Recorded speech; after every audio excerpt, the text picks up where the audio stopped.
So hey everyone, কেমন আছো তোমরা সবাই? আশা করি সকলে অনেক ভালো আছো আর তোমাদের দোয়ার আশীর্বাদে আমি অনেক ভালো আছি। তো আজকে আমি নেমে পড়েছি হ্যান্ড গ্লাভস পরে পুকুরে। হ্যান্ড গ্লাভসটা কেন পড়েছি বলো তো? কারণ পুকুরে যে হারে শিঙ্গি মাছ কই মাছ হয়েছে, হ্যান্ড গ্লাভস ছাড়া পুকুরে মাছ ধরাটা মুশকিল বললেই চলে। আমি নামতে না নামতেই পেয়ে গেলাম একটা বাঁশের চুঙ্গা, যার ভিতরে ছিল মাছ। আমাদের এদিকে তো এটাকে চুঙ্গাই বলে, তোমাদের দিকে কি বলে একটু কমেন্ট করে জানাও। এই শীতে মাছ মারাটা কিন্তু মুখের কথা না, কারণ আমরা যেভাবে কাঁপছি সেটা দেখেই হয়তো বুঝতে পারছো কি কিরকম ঠান্ডা লাগছে। মানে বিষয়টা এরকম হয়ে গেছে, একটা চুঙ্গা তোলা হয়েছে, চুঙ্গাটার ভিতরে তাও ম্যাক্সিমাম কেজি খানেক শিঙি মাছ উঠছে। দেখাবো লাস্টে সবগুলো মাছ একবারে দেখাবো। চুঙ্গাটা তোলার সময় কিন্তু দেখাতে পারি নাই, কারণ মাছই মারবো না, ভিডিওই করবো বলো তো। একটা চুঙ্গার মাঝখানে এতগুলো মাছ পাওয়া হয়েছে, এটা কিন্তু চারটেখানে কথা নয়।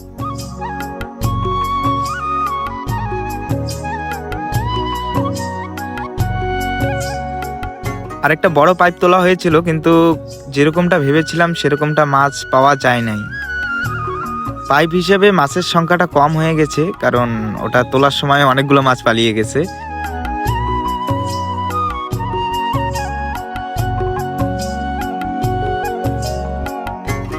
শুধু মাছগুলো দেখলে হবে না, এর পিছনে খাটনিটাও দেখতে হবে। এই শীতের মধ্যে জলে নামা চারটিখানি কথা না।